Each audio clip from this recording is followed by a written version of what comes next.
Eh, bueno, muy buenas tardes a todos los que se están sumando para este encuentro del cual estamos conmovidos, yo principalmente, ¿no?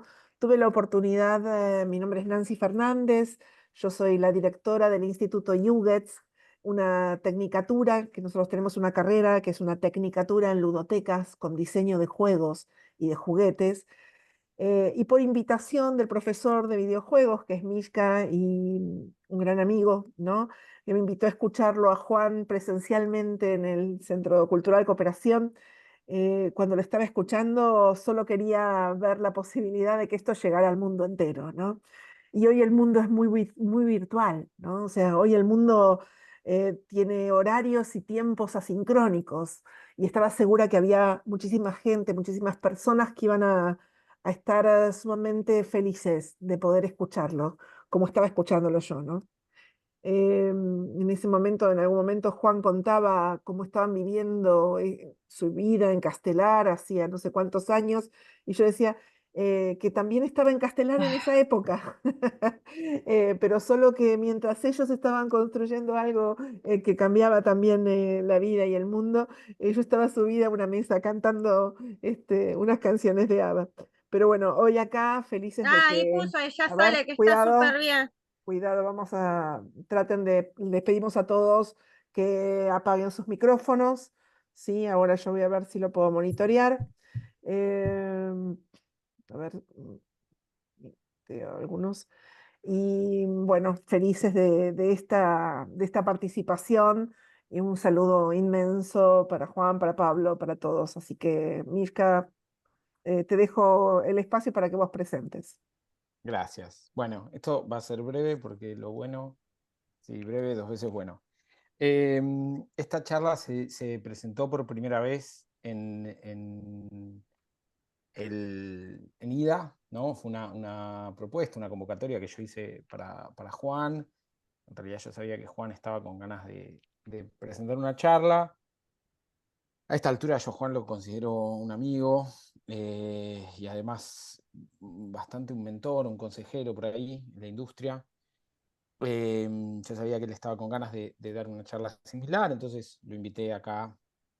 Y bueno, el plan era hacerla, siempre fue el plan, ¿no? Hacerla con Ernesto y con Pablo en vivo, pero por cuestiones de la vida no pudimos en ese día que nos tocó. Entonces, esta es un poco la revancha, ¿no? Es Y es un verdad, evento que es me gustó lo de la revancha. Indie Devs Argentina, es una exposición de videojuegos que coprodujimos entre la diplomatura de la UBA que yo dirijo, que es una diplomatura en análisis y crítica de sistemas narrativos y diseño lúdico para videojuegos, un nombre muy rimbombante, y el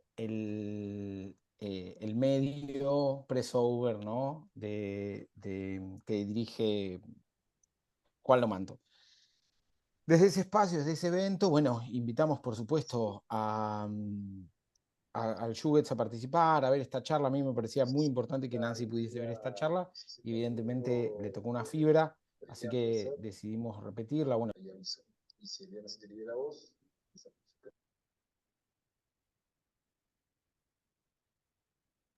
las personas que van a estar hablando hoy, estamos en 4 lugares diferentes del planeta.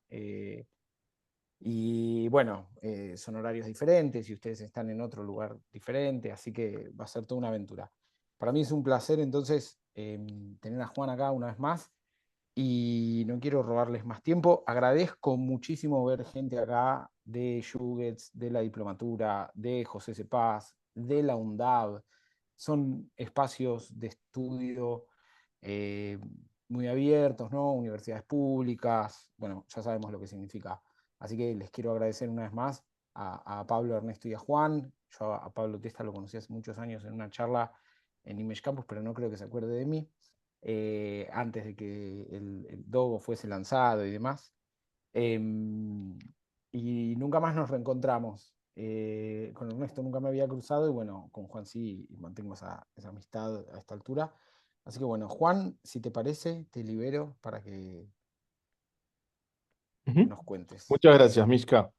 Bueno, primeramente muchas gracias a todos por venir. Para mí es un gran honor estar aquí y poder charlar con ustedes y contarles un poquito acerca de nosotros. Aparte, también es un gran honor estar con mis dos amigos de la infancia que están hoy en línea conmigo. Mi nombre es Juan Grill. Yo trabajo como ingeniero en Apple y estoy acompañado por Ernesto Corbi, que es director técnico en Sony, y por Pablo Testa, que es ingeniero en Electronic Arts. Y hoy les vamos a contar la historia de nosotros. Mishka me pidió si había algo que yo pudiera contar que fuera inspirador o como recomendación para aquellos que empiezan en la industria de los videojuegos el día de hoy. Así es que les vamos a contar un poco de nuestra historia y espero que sea de alguna manera inspiradora. Cada uno de nosotros empezó de una manera particular. En mi caso en particular, a los 7 años, un amigo de mi padre se había comprado lo que se llamaba un Atari 2600, que era una de las primeras consolas de videojuegos que había salido al mercado. Y nos invitó a la casa a jugar y jugamos una noche juegos como combate o como béisbol. Y apenas unos minutos yo me di vuelta y le dije a mi papá, a mí me gustaría averiguar cómo se hace esto. Y ese es el día que yo decidí que quería ser diseñador de videojuegos. En el caso de Pablo, era la programación lo que le apasionó y él va a contar de qué se trataba. El Spectrum fue mi primer computadora. Tenía un primo que tenía una y en el colegio había una ZX81 que era la computadora anterior y ya había programado un poquito en Basic ahí. Así que después de molestar un poco a mis padres, conseguí una. Lo primero que hice fue cargar ahí, como se ve, el Manic Miner, que era el juego que más me gustaba en ese momento, y me puse a programar en Basic, que era lo que sabía. Siempre, siempre intentando hacer un juego. Tenía un amigo que me dibujaba los gráficos en las hojas cuadriculadas, los píxeles, y yo intentaba pasarlos. Eran los primeros pasos. Mucho no funcionaba, pero anduvo. Eh, Todos los martes esperaba el diario que trajera la Micro Hobby, que era una revista española que nos contaba principalmente de todos los juegos nuevos que salían y nos enseñaba a programar. Venían unas fichas que se llamaban fichas de Assembler, que te venían 2 o 4, no me acuerdo, por semana, las iba juntando y te explicaba todo el Assembler de la Spectrum. Aparte de Z80, bueno, rutinas de código máquina y cosas por el estilo. Y así fue como empecé a programar. El Spectrum era un poquito complicado porque teníamos cassette, entonces teníamos que agarrar el ensamblador, cargar el programa, cambiarlo, lo que fuera. Si explotaba todo, perdías todo. Y si no, había que grabarlo en cassette, que tardaba un par de minutos. Así que los pasos fueron tortuosos, pero satisfactorios. Es lo que me dio paso a después, cuando fue un poco más grande, comprar una MSX con disquetera, que era mucho más fácil para programar, podía grabar y cargar rápidamente. Y bueno, estos fueron mis primeros pasos en la computación. Y en el caso de Ernesto, hay una cosa que es importante aclarar, era que en esa época las computadoras personales no tenían tanto poder como las máquinas de las salas de arcade. Las salas de arcade tenían juegos muchísimo más sofisticados y a nosotros nos encantaban. Y Ernesto va a contar la historia de una de esas salas de arcade. Mi primer contacto con los videojuegos fue en Sacó, en Mar del Plata. Eh, Íbamos de vacaciones allá con mis padres y tendría 7 8 años, en el año 80 81. Me acuerdo que fuimos y nada, me deslumbró. Enseguida me encantaron el tema de los juegos. No eran todos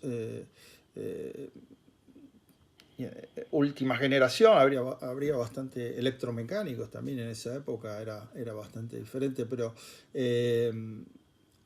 nada, una cosa impresionante. El único problema en ese momento es que, bueno, yo vivía en Capital y estaba el gobierno militar y todavía en esa época estaban prohibidos las salas de juegos en la capital federal. Así que lo único nuestro era esperar a que llegara las vacaciones para ir y despuntar el vicio un poco por 2 semanas, el tiempo que estuviéramos ahí, y, y- y tratar de disfrutar en ese momento, ¿no? Eso después cambiaría cuando llegó la democracia, y después sí se expandió por todos lados. Pero yo me acuerdo perfectamente que era sufrir un poco todo el año para juntar unos mangos y para cuando estaríamos en vacaciones ir y hacer eso. Yo fue durante muchos años, siempre iba a ese lugar porque me traía buenos recuerdos, y nada, fue una cosa que me marcó y que bueno, de ahí, diríamos, arrancó todo, ¿no? Después llegó la computadora personal, tuve un Atari en un momento, pero ahí fue donde realmente me- realmente me convenció de que ese era el camino que tenía que seguir, lo disfrutaba, me gustaba, así que por ahí fue. Y una cosa que es interesante en estas tres historias de origen, hay cosas que, como dice Ernesto, que nos marcan. Y ustedes van a ver cómo estas historias de origen nos han marcado a nosotros, ahora en que les cuente un poquito más. Pero bueno, en esa época eran los principios de los años 80 y como Pablo había mencionado, nosotros grabábamos los programas en cassettes. El cassette era la forma de que cargábamos los programas en la computadora a través de una grabadora y también usábamos la grabadora para grabar programas y compartir los programas y los juegos entre nosotros. Nuestra internet era esta, que hoy todavía hay algunos de estos kioscos de revistas distribuidos por la Argentina. Y aparte de la revista Micro Hobby que Pablo mencionó, había enciclopedias en fascículos. Y estas eran dos de mis favoritas. Una se llamaba Mi Computer, que era un curso de computación, y la otra, la que me permitía soñar a mí, se llamaba Fantasciencia, y tenía artículos de ciencia ficción e ilustraciones que me hacían soñar del futuro con alta tecnología. Y también había revistas como la Micromanía, que era una revista de videojuegos, y esta revista salía todos los meses y nos permitía a nosotros saber qué videojuegos nuevos iban a salir al mercado. Y entonces eso lo comparábamos con un suplemento que comprábamos todas las semanas que se llamaba Segunda Mano. Y este suplemento tenía avisos clasificados. Y en el rubro número 20 tenía avisos de casas de computación, locales, tiendas que no solo vendían computadoras, sino que también vendían software. Vendían juegos, aplicaciones. Y el tema de las casas de computación es algo muy importante en nuestra infancia, porque lo que pasó es que estas casas de computación, aparte de ser un lugar donde uno podía comprar software, también era el lugar donde uno podía encontrar personas como uno. Porque esto es difícil quizás de explicar a generaciones más nuevas, pero en los 80s, siendo adolescente, admitir que le gustaban las computadoras o los videojuegos era cavarse la tumba, básicamente, en términos sociales. Y entonces yo personalmente tuve una adolescencia muy difícil por el hecho de que admitía que me gustaba la computación y que me gustaban los videojuegos. Y entonces las casas de computación eran los lugares donde nos empezábamos a encontrar y a conocer personas como nosotros. En cierta manera, las casas de computación son paralelas a lo que se llaman los espacios seguros, los safe space, en las comunidades LGBTQ. ¿No? Entonces, ahí es donde empezamos a conocernos y empezamos a conocer otras personas que no, y también para mostrarnos a nosotros que no éramos los únicos que teníamos esta pasión, que había otras personas que eran como nosotros, y ahí empezamos a crear amistades. Algunos de nosotros fuimos empleados también de esas casas de computación, porque esas casas de computación necesitaban personal, y entonces contrataban a gente joven como nosotros que sabíamos de computadoras, que sabíamos de videojuegos y que podíamos ayudarlos a ellos. Otra forma también de intercambio de información era que en la calle Florida, en la ciudad de Buenos Aires, que es una calle peatonal, había kioscos de revistas que traían revistas de Estados Unidos y de Europa. Y las revistas europeas especialmente tenían una sección de clasificados en la parte de atrás donde había personas que se ofrecían a intercambiar software. Entonces, nosotros nos comunicábamos por correo con esas personas y mandábamos disquetes en sobres a diferentes partes de Europa y los recibíamos y esa es la manera de nosotros de tener un acceso a software mucho más rápido que lo que había sido hasta ahora. Esto cambió incluso con la llegada del módem. El módem era un dispositivo que se conectaba a la computadora y a la línea telefónica y modulaba las señales de la computadora, los bytes de la computadora, a sonido que se podía transmitir vía la vía telefónica. Y eso nos dio el puente a nosotros a empezar a conectarnos a otras computadoras que servían de servidor y se llamaban Bulletin Board System, BBS. Y esos BBS nos permitían a nosotros empezar a tener una comunicación mucho más fluida y Ernesto les va a contar al respecto. A ver, los BBS. Bueno, esto es antes de la internet. Yo recuerdo que teníamos acceso a ARPAC, que era una red argentina X25, si no me equivoco, que era de universidades y que estaban conectadas a universidades, una precursora de lo que fue eventualmente la internet. Y no me acuerdo el lugar de chat que había ahí, pero nos conectábamos y chateábamos y bueno, ahí es donde empezamos a hacer contactos. Yo me acuerdo, bueno, en Argentina era todo piratita y bastante saladito las casas de computación, por eso todos acabamos trabajando en uno de esos o teníamos amigos que trabajaban ahí, ¿no? Pero bueno, después cuando ya vino el tema de la comunicación, yo me acuerdo que estábamos en lo de Pablo una tarde ahí en Castelar y nos llamó un boliviano, si no me equivoco, que habíamos conocido online por ese lugar de chat, de ARPAC, y le dijimos, ¿cómo nos llamás?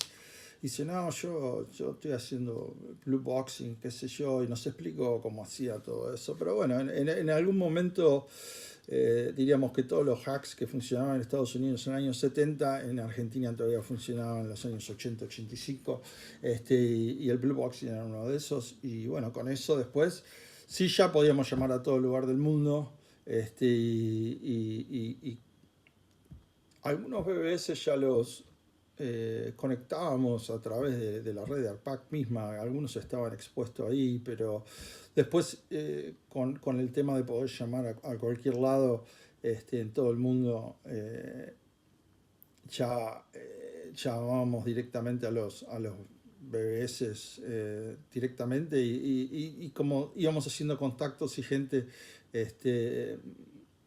bueno, después ya éramos parte, diríamos, de toda esa escena, ¿no? Pero sí, fue la manera de nosotros de poder autosuplirnos de juegos y demás, y nada, seguir con nuestro hobby en ese momento. Y lo interesante de todo esto, para Pablo en particular, fue que los BBS le llamaron tanto la atención porque eran la forma de compartir, que él decide armarse su propio BBS y él les va a contar al respecto. Digital Psychosis. Esta fue mi BBS por los años 90. Empezó como una BBS para intercambio de videojuegos, ya que teníamos un grupo que se llamaba Darkness. Nos dedicábamos al cracking de videojuegos, a hacer trailers, a hacer intros. Esto fue las intros y las demos fue lo que me inició en la programación gráfica. Ya teniendo una PC, en este caso con VGA, que ya teníamos 256 colores, una resolución aceptable, un procesador aceptable que nos permitía mover gráficos y cosas en forma sencilla. Y bueno, así empezó. Y empecé a compartir ciertos códigos de las intros que hacíamos, trainers y más que nada programas, o sea, no sé, desde Wacom Set o Assembler, y tutoriales de programación que conseguía en el exterior, los bajaba y los compartía en mi BBS.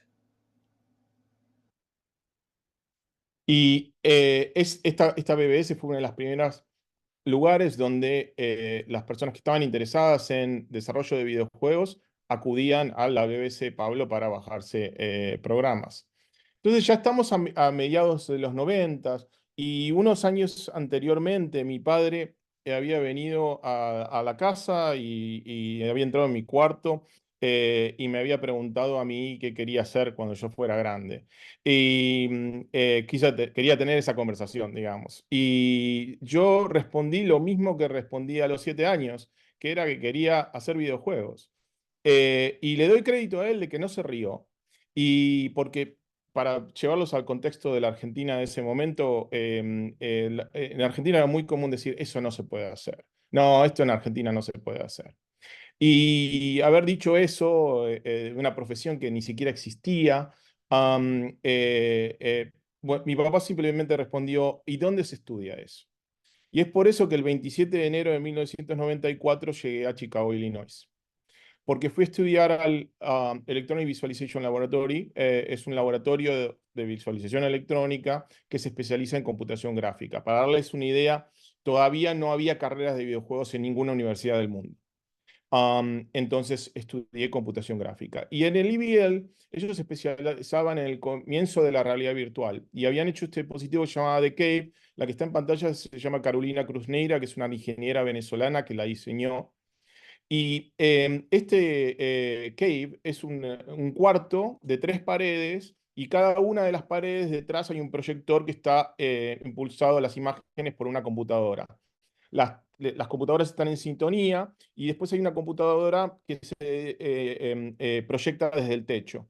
Y entonces, como todas proyectaban imágenes estéreo, se podía ver con anteojos estéreo como si estuvieran flotando de frente de uno. Y había un controlador, que es ese controlador que tiene la chica en la mano, se llama Wand, y que es como un joystick sin base, el cual a uno le permitía seleccionar objetos o moverlos, manipularlos, etcétera, etcétera. Este es el comienzo de la investigación en la realidad virtual. Yo siempre digo que fui a estudiar a la universidad porque estaba interesado en los videojuegos, pero me terminé enamorando de la realidad virtual y van a ver cómo después me marca esto en la vida. Y mientras tanto, Pablo tomó la decisión de que iba a hacer un juego completo y él les va a contar la historia. Dark Rage, mi primer juego, podemos decir, comercial. Empezó unas noches que nos juntábamos a jugar en el Super Nintendo al Pro Evolution y al Mortal Kombat. Ya veníamos de hacer intros y ese tipo de cosas. Y un día dijimos, bueno, vamos a hacer un juego. Y empezamos navecitas. Estaba Santiago, que es el artista que hizo todo el pixel art. Y bueno, empezamos a hacer empezó a hacer la navecita. Yo empecé a programar lo básico, movimiento, sprites, etcétera. Él trajo la nave, wow, increíble. El código funcionaba, se veía bien. Y una cosa llevó a la otra. Nos íbamos empujando. Yo me acuerdo que un día él me dice, sí, te voy a traer un fondo, qué sé yo. Bueno, yo pensé que era un fondo chiquito, una navecita que pasaba por atrás, bueno, ocupaba 3 pantallas. Digo, bueno, ¿cómo lo muevo? Y así nos fuimos empujando uno al otro. Él me traía gráficos más complicados, cosas más difíciles de mover o de animar. Yo las resolvía, él hacía otras cosas más grandes, viendo que yo lo podía manejar. Y bueno, habíamos llegado en un momento a 8 niveles, y bueno, en esa época uno no tenía ninguna experiencia, y hagamos un par más. Bueno, terminamos en 23. Nos llevó 1 año y medio de trabajar todo el día. Yo, obviamente, no más trabajar en el juego, no hacía otra cosa. Me gasté o nos gastamos todos los ahorros, lo poco que teníamos. Trabajando, bueno, así como digo, todo el día, básicamente era 10 de la mañana hasta las 12 de la noche. Tuvimos suerte de que Hernán, un amigo nuestro, que es el que hizo las animaciones del juego, nos prestara la casa ahí en Flores, que era un punto de unión. Trabajamos en el lavadero de la casa Y bueno, así lo fuimos haciendo, hasta que bueno, lo terminamos después de 1 año y medio, ya estábamos cansados, pero bueno, contentos, lo logramos publicar en Argentina y bueno, todos felices y la verdad que fue una muy buena experiencia. Fue el puntapié que nos dijo, bueno, la verdad que podemos hacer juegos y bueno, vamos para adelante. Y lo bueno de todo esto es que no solamente, o sea, nosotros obviamente estábamos muy contentos por ellos, pero también fue el hecho de que esas mismas revistas que comprábamos y tenían artículos de videojuegos y de diseñadores de videojuegos que nosotros admirábamos, ahora tenían a nuestros amigos. Y entonces, de golpe y porrazo, cuando nos encontrábamos con Santiago Videla charlando acerca del Deluxe Paint o a Pablo acerca de la programación. Y estos eran aspectos que ya más o menos conocíamos. Entonces esto nos impulsó a todos nosotros a decir, wow, si ellos pueden, nosotros también. Y entonces vamos a hacer lo mismo que ellos. Entonces esto fue un momento clave en nuestras vidas. El hecho de que Pablo había tomado la iniciativa y dijo, yo voy a terminar un juego, no me importa. Y lo hizo y tuvo repercusión. Entonces, realmente eso nos cambió muchísimo. Y por el lado de Ernesto, Ernesto descubre un proyecto que se llama MAME y que por los que no lo conocen, el MAME es un emulador de máquinas arcade. La pasión de Ernesto por máquinas arcade le hace a él tener la iniciativa de participar y él les va a contar más de ello. Mi relación con el mame arrancó, yo estaba en Argentina y estábamos, yo o sea, estaba trabajando de manera así independiente y me acuerdo que entre los tantos proyectos que había online había uno que había salido en ese momento, se llamaba Mame, que era emulador de arcades, de videojuegos, así de sala de videojuegos. Ahí lo conocí a Nicolás Almoria, que era el autor, diríamos, del proyecto y varios más. Y lo agarré al principio. Yo tenía bastante facilidad con el tema de reverse engineering, así que me vino a mí bárbaro para aplicar tanto el lado de desarrollo como ese. Había muchas cosas que descubrir. Yo había hecho el industrial de electrónica, así que tenía alguna noción de cómo leer datasheets y schematics también. Así que con eso empezamos. Yo lo disfruté muchísimo, aparte porque como me gustaban muchísimo los arcades, era un placer si alguien nos conseguía las ROMs de un juego en particular que a mí me gustaba, le ponía el tiempo y poder volver a experimentar ese juego en mi PC en casa era bárbaro. Así que aprendí mucho. Después ese proyecto en el tiempo me dio mucho más de lo que yo le di a él, porque me hizo conocer un montón de gente muy, muy talentosa que acabó trabajando conmigo en Sony o conozco otras personas que están trabajando en Microsoft, por ejemplo, y es un proyecto que explotó en un momento en popularidad y todo el mundo lo conocía y nada, fue muy bueno. Yo en estos momentos no sigo porque no tengo tiempo, pero sí estoy en contacto con toda esa gente. He hecho amigos en Argentina. Hay Roberto Fresca, es una persona que está trabajando, que colaboró con el proyecto también y que lo conocí a través de ese proyecto. Así que fue una cosa muy copada que siempre me dejará muy buenos recuerdos y me ha dejado, como digo, muchos amigos y me ha abierto muchas oportunidades también. Juegos en los que he trabajado ahí, desde el Karate Champ, el Pole Position, el Super Punch-Out, que era uno de mis juegos favoritos. Bueno, después Roberto me consiguió la ROM del Tekken World Cup, que era el que jugábamos todos ahí. y yo le hice un driver a eso. Y después trabajaba en cosas dentro de todo el sistema. Por ejemplo, la CPU de Konami, que nadie la conocía, era un 6809 modificado, diríamos, pero ya en esa época empezaba a poner protecciones a los juegos, así que fue eh, entender cómo funcionaba todo eso y hacerla funcionar. Así que no, cosas que divertidas y que no me daban un mango, pero me daban muchísimas satisfacciones. Lo interesante de todo esto es el hecho de que la ironía, ¿no? O sea, Ernesto se entrenó en desproteger o en buscar en bajo nivel y él es el que salva nuestra historia a través de poder conseguir emular máquinas que ya habían sido completamente obsoletas y estaban en desuso y que hubiéramos perdido. O sea, a veces contarles a gente de otras ramas del arte que si no hubiera sido por esto hubiéramos perdido el equivalente a El acorazado Potemkin o a Metrópolis. La gente del cine se queda como muda, que no entiende cómo puede ser que hubiéramos hecho eso. Así que las ironías de la vida, ¿no? Se manifiestan en esto. Bueno, y ahora llegamos ya a la época, a la década del 2000, y es cuando yo empecé un estudio que se llamaba Yoju y que dirigí por 12 años.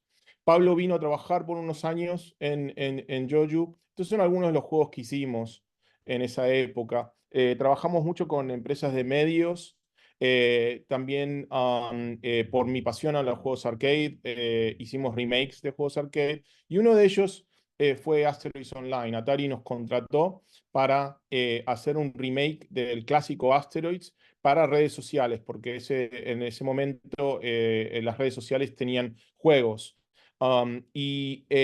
Básicamente inventamos esta historia o de un universo en el que uno podía viajar y ir a resolver niveles, ¿no? Con aliens o asteroides, y con los amigos podía compartir algunos de los tesoros que iba encontrando. Nos fue muy bien con este juego, IGN nos dio 8,5 sobre 10 y también había un sitio que se llamaba GameZivo que hacía reviews de juegos y que lo consideró uno de los mejores juegos del año. El otro juego que también le tengo mucho cariño, que hicimos en Yoju, se llama Wicked. Y Wicked estaba basado, para los que no lo conocen, Wicked es uno de los musicales más exitosos de la historia.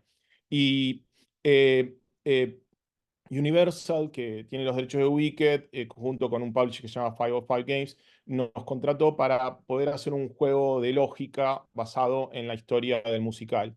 Y la historia del musical es una historia alternativa a la historia del Mago de Oz, entonces se centra en el Faba, que era la bruja mala del oeste, y entonces el Faba, la historia del juego que nosotros propusimos es que en el juego se tenía que ir, el jugador tenía que ir llevando la magia para ir recuperando las páginas del libro del Faba.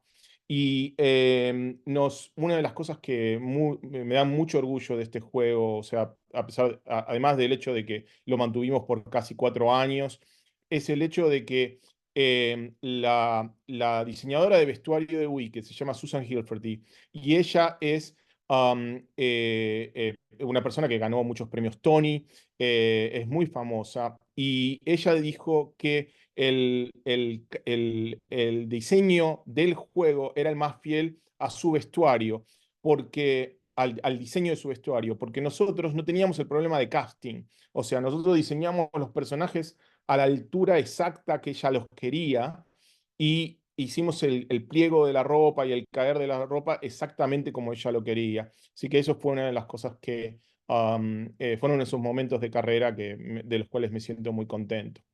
Así que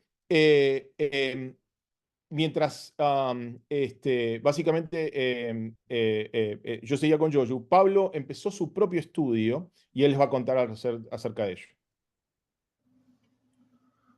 Después de trabajar unos años con Juan en Joju, yo quería volver un poco a los juegos más arcade, más lo que me gustaba, juegos de navecitas, y un poco más a la programación en PC bajo nivel, DirectX, C++, etc. Y bueno, así surgió OPQAM y Project Root. Nuevamente, obviamente, lo llamé a Santiago para hacer los gráficos. Él ya se dedicaba al 3D, había dejado el pixel art atrás. Y bueno, ya obviamente nos conocíamos, hablamos, pero ya nos entendíamos qué necesitábamos. Yo le decía, bueno, necesito una nave así, así. Él hacía, yo ni me preocupaba, el arte se encargaba él, yo me encargaba de la programación. Tenía ganas de volver a crear motores, a tener un desafío de programación, tener, entre comillas, problemas de performance, ver cómo resolverlos, ver problemas de memoria, etcétera, etcétera. Así que bueno, así empezó OPQAM y bueno, sacamos la versión de PC. Después en una Game World Jam, Juan Alpaca me contactó con la gente de Sony para conseguir los kits de PlayStation 4 y de Vita. Después en una GDC con la gente de Microsoft conseguimos los de Xbox One. Y así, bueno, la felicidad total de poder sacar tu juego en consolas, el sueño del pibe. Bueno, los portamos, quedaron bien. La verdad que contentos, los logramos publicar en Estados Unidos, eso es lo que se fue a América, Europa, Japón, en todas las plataformas del momento, así que bueno, un gran esfuerzo por un buen trabajo. Y bueno, el paso siguiente fue cuando terminamos a hacer otro, ahí empezamos con 2, que era la continuación, donde tratamos de resolver los errores de gameplay y de diseño que habíamos cometido en Project Root. Y bueno, nuevamente lo logramos publicar en todas las plataformas. Y bueno, esa es la historia de OPQAM contada en unos minutos. Después quisimos seguir, pero bueno, se complicaba, habría que tener mucho más recursos para poder seguir haciéndolo. Pero bueno, así que felices con el resultado y todo eso. Y ahora ya estamos en la época, a mediados de los 2010, y Ernesto va a recibir una llamada que le va a cambiar la vida. Que, nada, en el año 2016, por ahí, me contacta otro amigo que yo había perdido el contacto por muchos años, Tim Lindquist, y él había estado en MAME también. Yo no lo sabía en ese momento, pero después me enteré. Y nada, me contactó, me dijo que estaban buscando una persona con mi perfil, porque lo que querían hacer es tener un emulador de PlayStation 2 para PlayStation 4 y él estaba trabajando en Sony y con ese proyecto y querían agregarle trofeos a los juegos de la PlayStation 2 cuando corrieran en la Play 4. Así que para eso había que abrir todo el juego y darse cuenta de ver cómo funcionaba y para poder meterle todas esas cosas. Así que hice eso como primer trabajo para ellos. Juegos como todos los juegos de Star Wars de PS2 y PS4, el Bully, ¿cuál más? El Psychonauts. Un montón. De hecho, teníamos tanto trabajo con eso que en un momento lo llamé a Pablo Teste y le pedí si no me podía tirar una mano. Él le agregó trofeos al Jack X. Y bueno, y después trabajé también con optimizaciones en este proyecto en todos los juegos de Jack and Daxter. Así que, nada, un proyecto lindo. Y ya ahí donde comenzó la relación.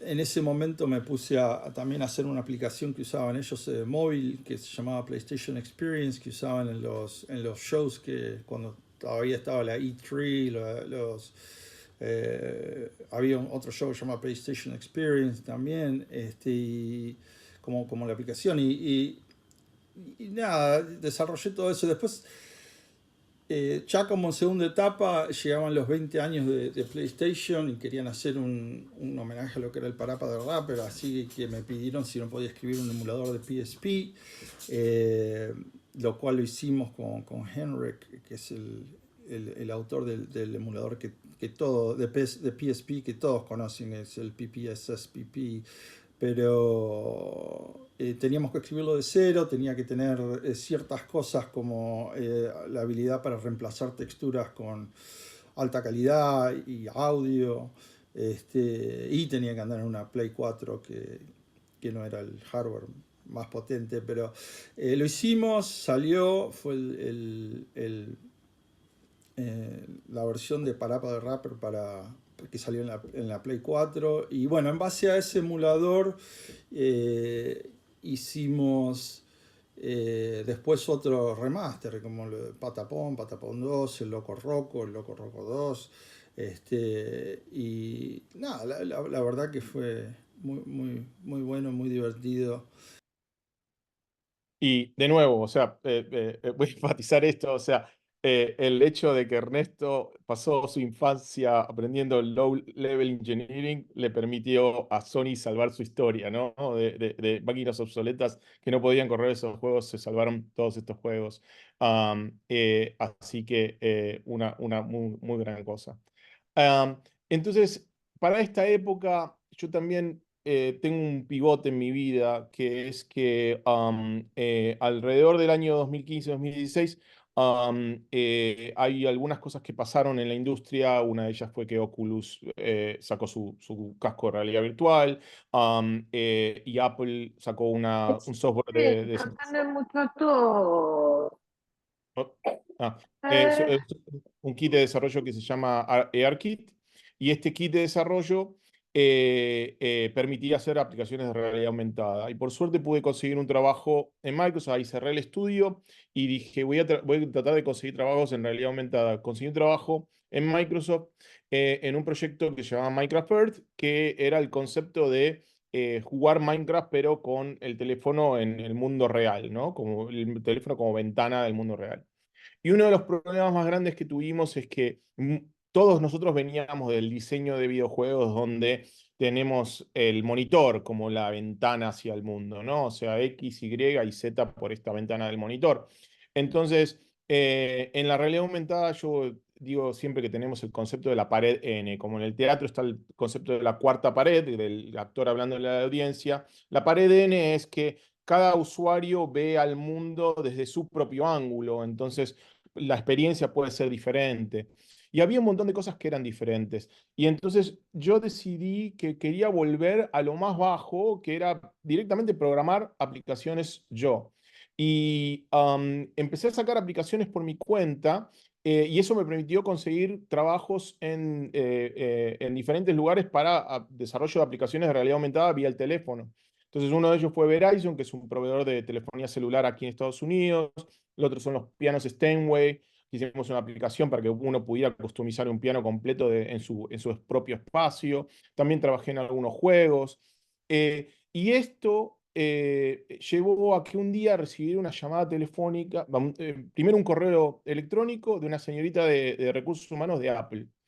Y eh, empezamos a tener unas conversaciones y resultó que ellos me ofrecieron un trabajo, y en el año 2021 fui a trabajar a Apple, a un departamento que se llamaba simplemente Proyectos Especiales, porque estábamos trabajando en lo que después se convirtió en el Vision Pro, en el Apple Vision Pro. Y en junio de 2023, el Vision Pro fue anunciado a la calle. Y esta es la foto del día en el que se hizo el anuncio, que estaba el keynote de Apple, en el cual se anunciaba el Vision Pro. Y Apple alquiló el estadio de hockey de la ciudad de San José, del equipo de hockey de la ciudad de San José, para que todos los ingenieros, están detrás mío, están todos los ingenieros de California que trabajaron en el Vision Pro. Y en la pantalla del medio del estadio hay una llamada en Zoom con ingenieros en otras oficinas de alrededor del mundo. Este fue un día muy especial para nosotros porque cuando Tim Cook, el CEO de Apple, va a anunciar el Vision Pro, él dice, y tengo una cosa más. En inglés se dice one more thing. Y esa era la frase que utilizaba Steve Jobs cuando él quería hacer un anuncio que iba a tener un gran impacto mundial. Entonces no solamente estaban anunciando el trabajo de nosotros, sino que también lo estaban anunciando debajo del paraguas de One More Thing.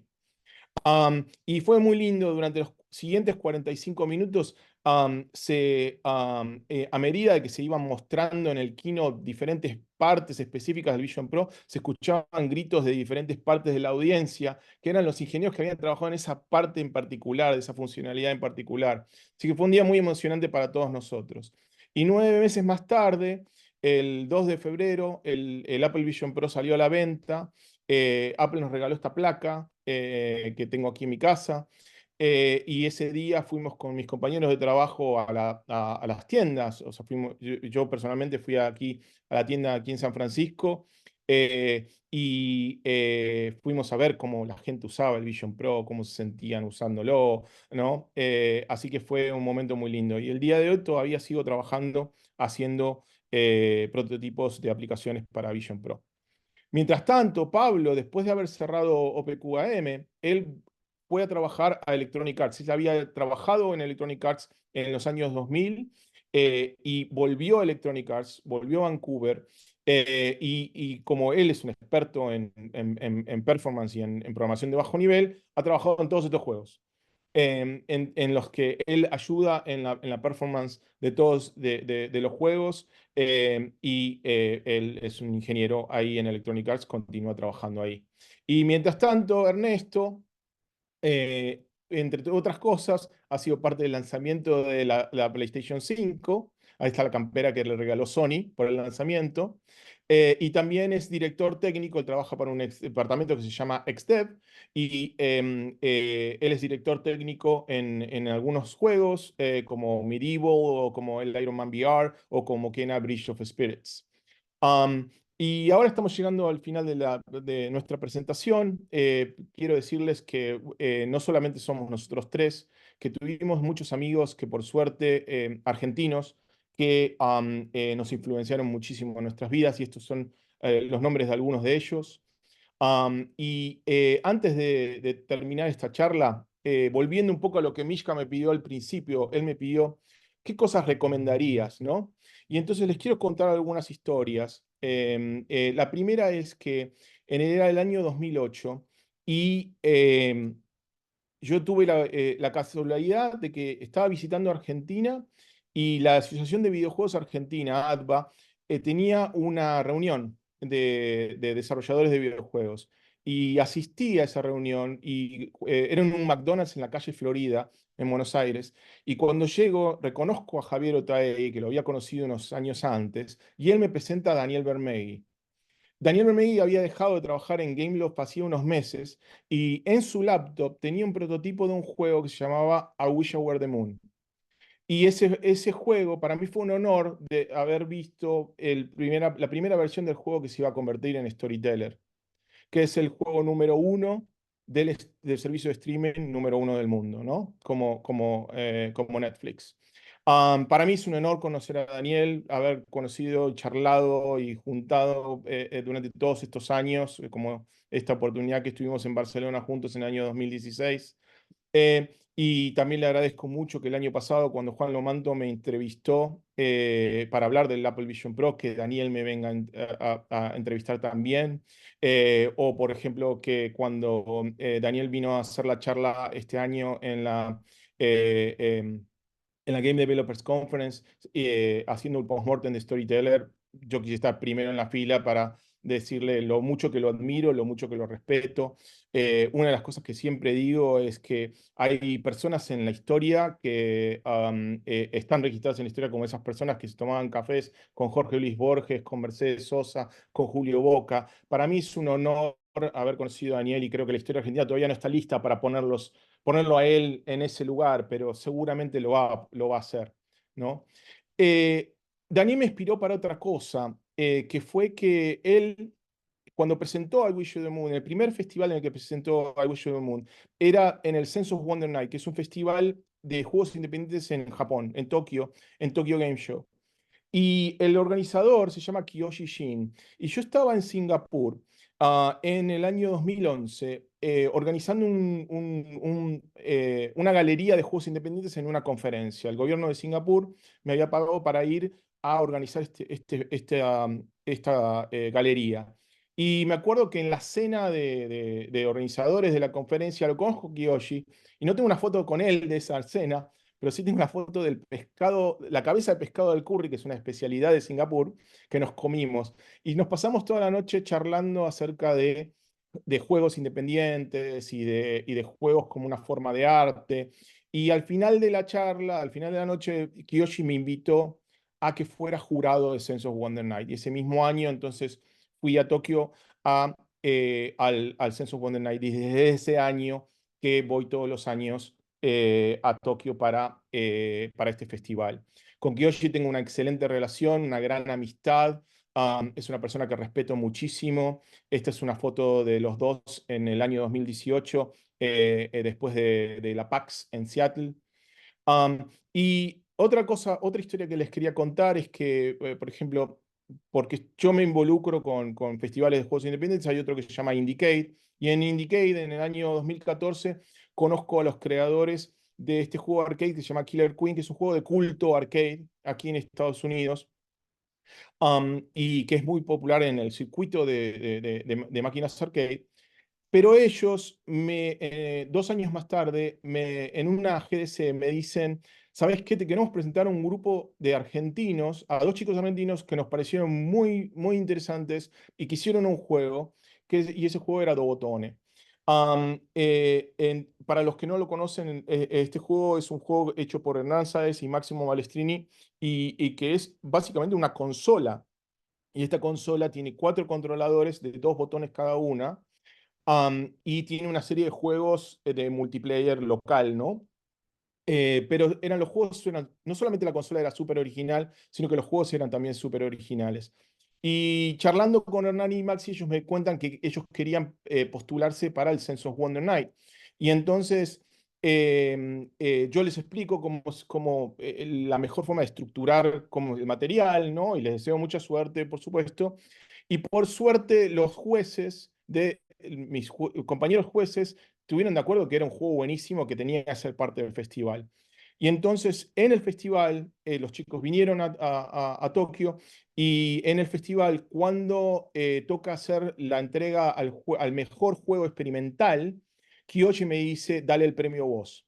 Y entonces tuve el honor de poder darles el premio yo en el Sense of Wonder Night de 2016. Con Hernán y con Maxi seguimos en contacto constantemente. Es más, es un año y un poquito más que estamos trabajando en un juego para Dotón juntos. La verdad que las conversaciones con ellos siempre son muy inspiradoras y yo aprendo mucho de ellos y la verdad que la pasamos muy bien. ¿Por qué les cuento todas estas historias? Eh, Les voy a contar una historia más. Mi papá siempre me contó que mi abuelo, cuando él estaba creciendo, le dijo, ojalá que tengas que pagar muchos impuestos, que era su forma indirecta de decirle, mirá, ojalá que te vaya muy bien en la vida y así, porque te vaya muy bien, vas a tener que pagar muchos impuestos. Entonces, volviendo a lo que Mishka me había pedido originalmente, yo podría recomendarles que estudien mucho, que trabajen mucho, ¿no? Las cosas que típicamente alguien dice. Pero yo hoy lo que les quiero recomendar es que tengan muchos amigos inteligentes. Porque si tienen muchos amigos inteligentes, van a poder inspirarse de ellos. O ustedes, si Dios quiere, los van a poder inspirar también. Y van a ser mucho mejor profesionales. Entonces, les deseo muchísima suerte. Muchas gracias por venir. Y ahora vamos a poder contestar todas las preguntas que tengan.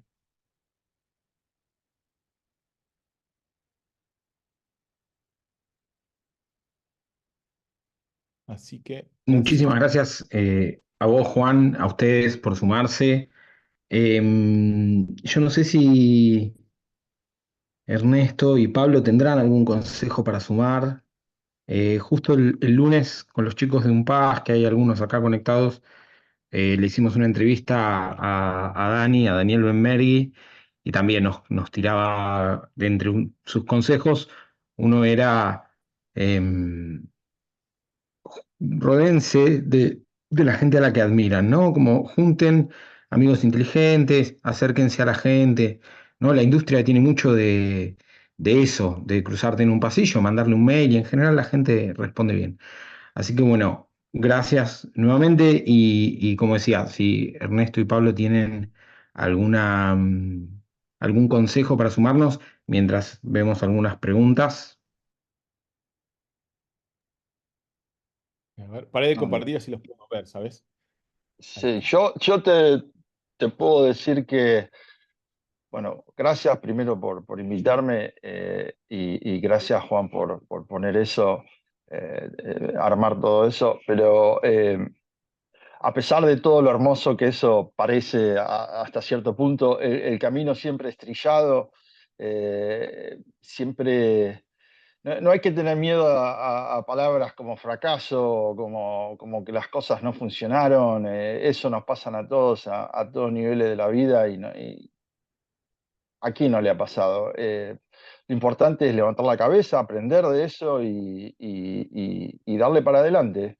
Eso es lo que tiene también esta industria. A veces las cosas no salen como queremos, pero hay que, si tenés la motivación, esos son los test, diríamos, de si realmente estás interesado en eso, ¿no? Meterle para adelante, o sea, y probar otra vez, y tal vez golpearte otra vez, y tal vez la tercera, la cuarta o la quinta llegue, ¿no? Pero, y también secundo lo que dicen de conocer gente y ponerse en contacto y conectar y aprender de esas experiencias también. Ujú. Y bueno, Había, yo coincido con Ernesto, yo me hablo más que nada de la parte de programación. Es como dicen, hay que, horas culo, básicamente sentarte, darle, y como él mismo dijo, yo acá a veces golpeo la mesa, esto no sale, y bueno, le seguís dando hasta que funciona. A veces viene la familia, a ver qué pasa, no pasa nada, esto no me anda. Pero, cosas por el estilo. Pero hay que darle, yo una de las cosas que estoy haciendo y disfruto es, por ejemplo, programar sin tutorials. O sea, ahora la info está en todos lados, hay de todo. Pero puedes hacer cosas básicas que no necesitas buscar. Entonces está bueno resolverlo.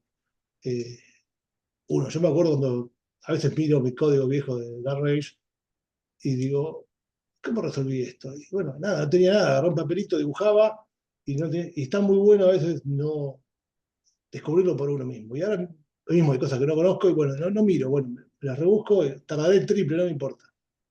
Pero creo que eso está bueno porque te da mucha experiencia y bueno, te sentís bien de haberlo logrado. Así que nada, hay que sentarse y darle, y sale mal, va de vuelta. Es la única profesión que tiene Andú. Si sos mecánico de rompes un cigüeñal, tenés que comprar otro. Acá pones control Z y seguís adelante. una de las preguntas que estaba en el chat es dónde vivimos actualmente. Yo vivo en San Francisco, Ernesto vive en Los Ángeles, que es como ir de Buenos Aires a Necochea, y Pablo vive en Vancouver, que de San Francisco a Vancouver es como ir de Buenos Aires a Mendoza. Pero estamos todos en el mismo uso horario los tres.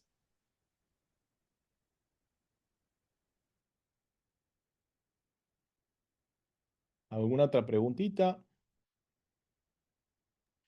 Sí, una consulta. La programación. Yo estuve trabajando en videojuegos unos años. Bueno, conozco a Benberg y a algunos otros. Y ¿qué parte de la programación quizás que se usa para videojuegos puede utilizarse para los juegos de mesa o viceversa? Si algunos juegos de mesa se pueden hacer em, como playtesting para después aplicarlo a un videojuego. Me acuerdo que Ujú. con Averbook hacíamos cartas y hacíamos juegos Ah, de cartas para después ver cómo resolverlo después en la programación. Esa era mi pregunta. mm, interesante. Bueno, contesto yo primero, después si ustedes tienen algún otro comentario.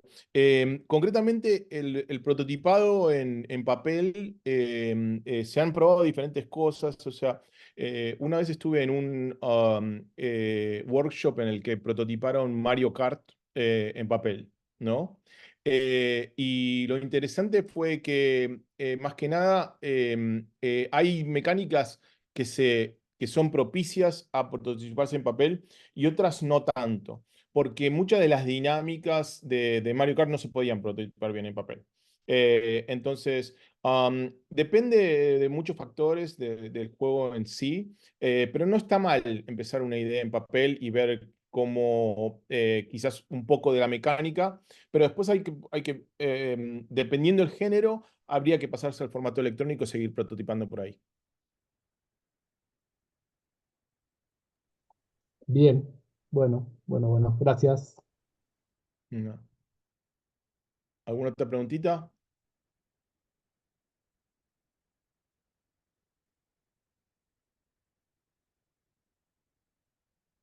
Sí, Felipe. Si quieren escribir las preguntas en el chat, no hay ningún problema, ¿eh? Nosotros vamos contestando a medida que vamos leyendo.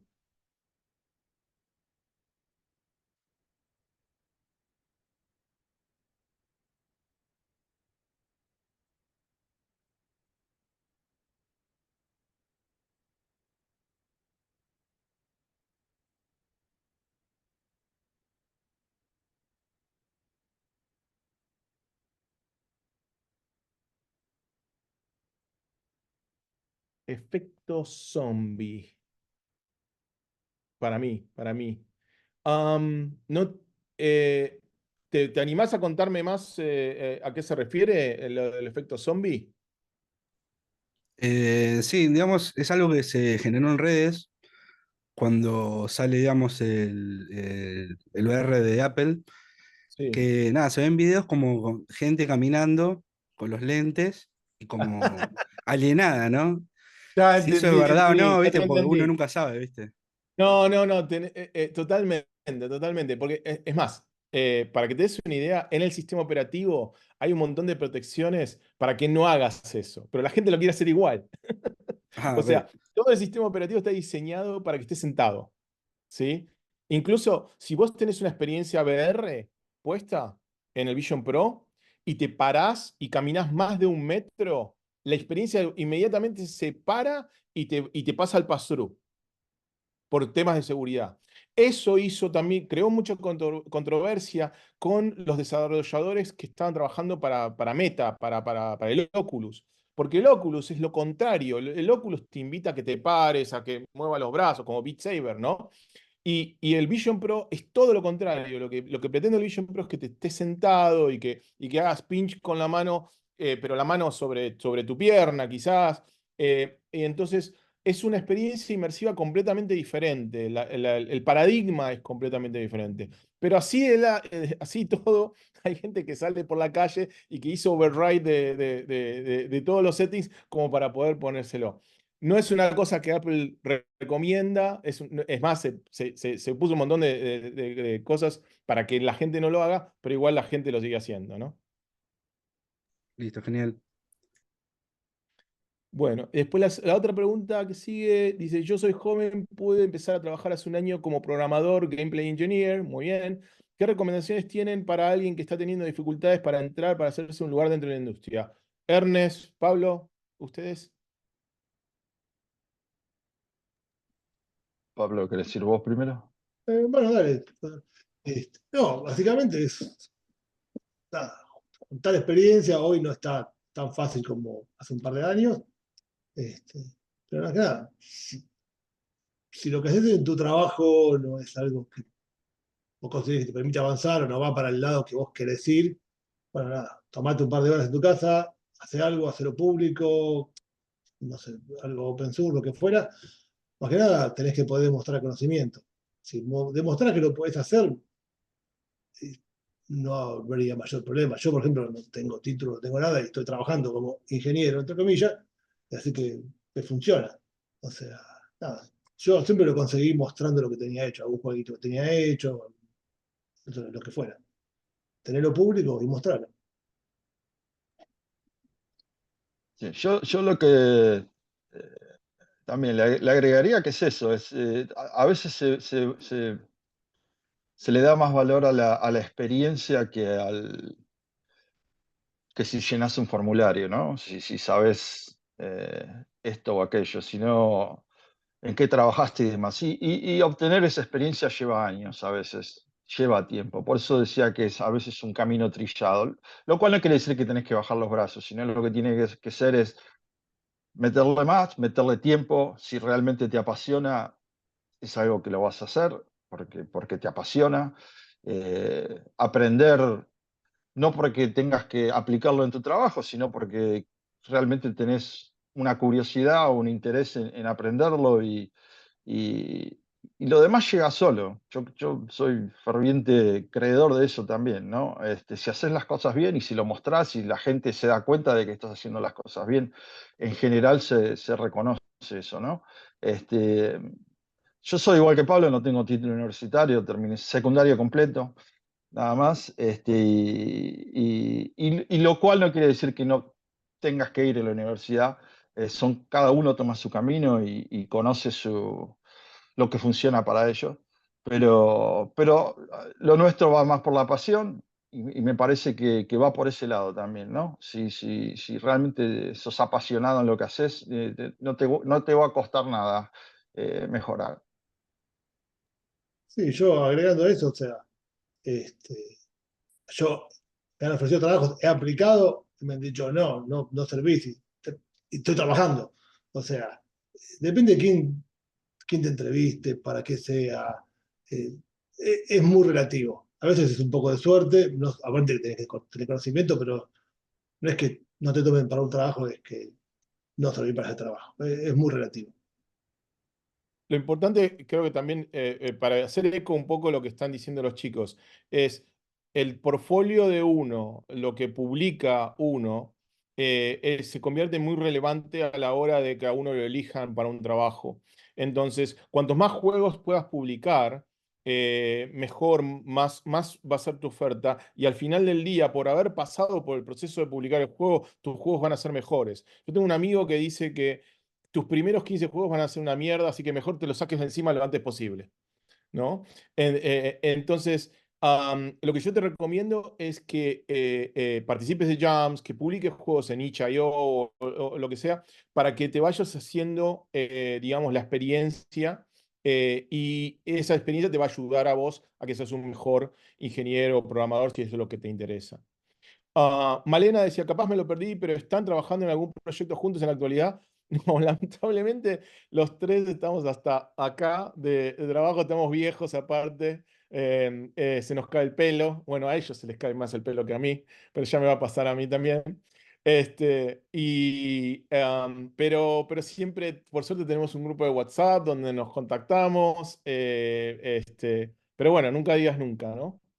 Am, Nazareno preguntaba, ¿es más fácil hoy en día la programación? Porque estimo en los 80s, 90s, sin tantos engines estandarizados como ahora se complicaba más. O nivel AAA se vuelve muy complejo. Pablo, esta es tuya. Eh, yo creo que no, mira, o sea, no había nada, pero lo que tenía que hacer era mucho más sencillo. Yo cuando hice el primer juego de Dark Rage, cuando tendría, no sé, 20, 21, conocimiento secundario, era todo 2D y vos tenías nada, la matriz que decías, nada, la pantalla son estos bytes y dibujá, no había más nada. No había API, no había nada era lo que a vos se te ocurría. Entonces no tenías, digamos, no tantas limitaciones. Te costaba más ponerlo a andar, pero después funcionaba ahora con los motores ahí. O sea, pones cualquier cosa y lo dibuja, está fantástico. Pero tenés que, no sé, aprender muchas cosas. Los juegos tienen mucho más requerimientos que antes, no sé, tutorials, save, que no se cuelgue, Ernesto en Sony, First Party Checks, un montón de cosas que molestan que el usuario quiere. Este, pero, por ejemplo, si hoy tuviera que seguir la carrera, yo estudiaría la carrera porque como hay cosas de matemáticas que yo no tengo ni idea, y no la puedo hacer. O sea, ya está, para esa parte perdí, puedo hacer otra parte. Este, Sí, no, No, no, yo agregaría lo que dice Pablo también, que por ahora estamos trabajando 3, 4 proyectos con Unreal, por ejemplo, y no hay uno que no tenga modificaciones eh, hechas para lo que sea, ¿no? O sea, es un buen comienzo tener el engine ahora, ¿no? Pero en realidad ya en lo que es AAA realmente no, todos acaban metiéndole mano adentro y haciendo lo que necesitan porque no, todos los juegos tienen sistemas diferentes, cosas diferentes que necesitan hacer y que lo que viene así, diríamos, de caja no sirve, ¿no?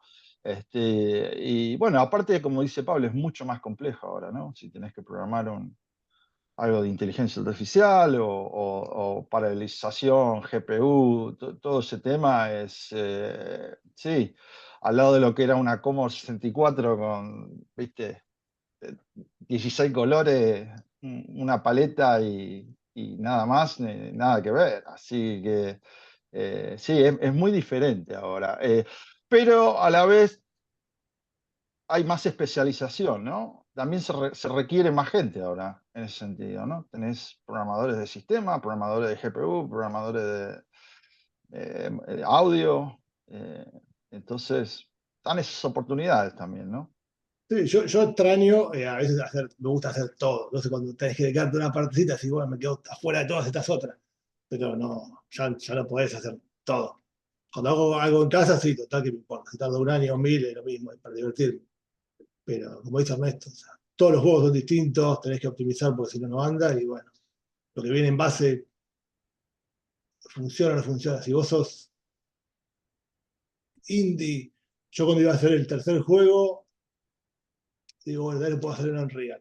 Después que terminé dos. Puse Unreal, se veía hermoso, todo fantástico, pero digo, si yo tengo que arreglar esto porque algo explota, olvídate.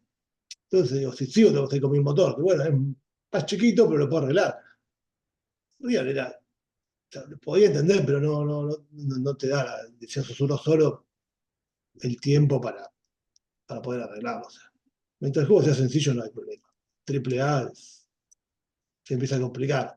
Más si tenés juegos que tienen 20 años de historia. FIFA tiene 30 años y hay código que tiene 30 años. Y bueno, ahí se complica la cosa, pero bueno. Claro, claro. Elizabeth, Felipe, muchas gracias por tus palabras. Bueno, ¿y alguna preguntita más?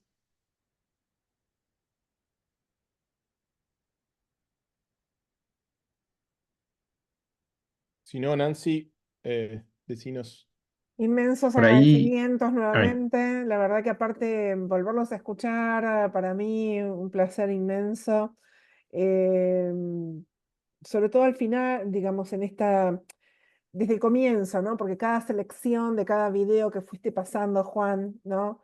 Cada foto que venía desde Mar del Plata o desde... Para mí fue un viaje era, emocional, era fue un una viaje emocional cosa enorme. La enorme, verdad que enorme. sí, fue Y muy creo divertido. que aparte Así que, también nos llama a entender que en cualquier lado que estemos de esta pasión que tenemos todos por los juegos, ¿no? En cualquier lugar que estamos, cada uno de los juegos, si no va hacia el corazón de uno, ¿no? Si no vuelve a vibrar en cuál fueron los juegos más importantes de la vida de uno, que generaron claro, historia dentro del corazón de uno, ¿no? sí.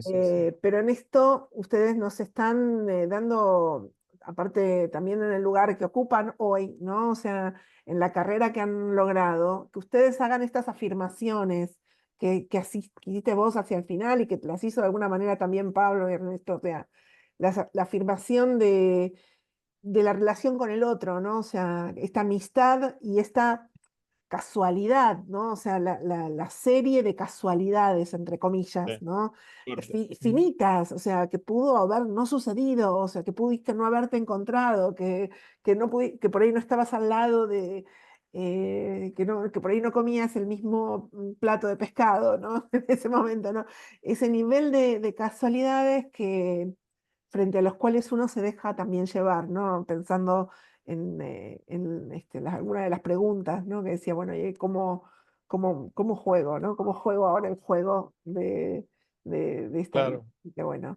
Y cómo uno abre el juego, porque cuanto más pasión uno demuestra y cuanto más uno se expone a todas estas cosas, más oportunidades para tener esa suerte existen, ¿no es cierto?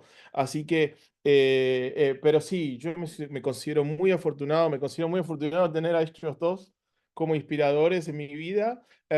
Me siento muy afortunado de haber conocido a todas las personas que les mencioné, ¿no? Y espero haber podido contribuir algo. Y dije todo esto también porque vivimos en una sociedad en la cual como que tenemos estas relaciones asincrónicas, ¿no? O sea, nosotros posteamos algo en social media y después unas horas más tarde, unos días más tarde, unas semanas más tarde, alguien más lo ve, reacciona, pero al final del día, ese tipo de relaciones no son las fructíferas que a uno lo hacen mejor. Y entonces podemos recomendarles un montón de cosas, pero me parece que una que se habla muy poco es esta en particular. Entonces, como ustedes están juntos, están en la escuela en este momento, me parecía importante recomendarles, o sea, esos compañeros que tienen en este momento con los cuales se llevan bien, bueno, siéntense a charlar más, porque si se sientan a charlar más, van a estar mucho mejor informados acerca, van a tener recibir buen feedback y van a poder realmente ser mejores profesionales. Hermosas, hermosas palabras y bueno, nuevamente súper agradecimiento a los tres. No sé si Mishka, ¿querés decir algo al final? Por ahí, no sé si está, ahí está. Estás en Sí, mute. agradecer nuevamente. Yo me quedé pensando, ¿no? En los juegos arte, que bueno, siempre lo charlábamos, Juan, ¿no? Esta idea de no todo tiene que ser para la industria, no todo tiene que ser para vender, ¿no? No todo tiene que ser para el mercado, en realidad, no para la industria, porque los juegos arte son para la industria, pero digo, hay otras formas de pensar los juegos, ¿no? Y ustedes, lo mismo que le pasó a Daniel con Storyteller, haciendo sus juegos y haciendo sus historias, ¿no? Poniendo el cuerpo, ¿no? Y la identidad autoral en sus proyectos, llegaron a donde están hoy, ¿no? Y como decía Pablo, sin carrera, ¿no? Sin título. Y es algo que todavía se puede dar, se da, lo vemos ocurrir.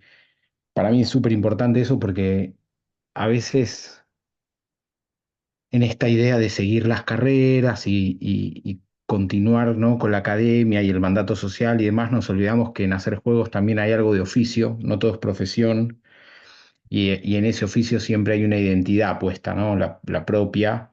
Entonces, me parece que llegar a ese punto, ¿no? En esta charla con gente que trabaja en las empresas del tamaño que trabajan ustedes, ¿no? Apple, Sony, EA, es un montón. Así que les agradezco porque es un gesto súper importante para mí y bueno, con el que coincido plenamente desde mi humilde lugar.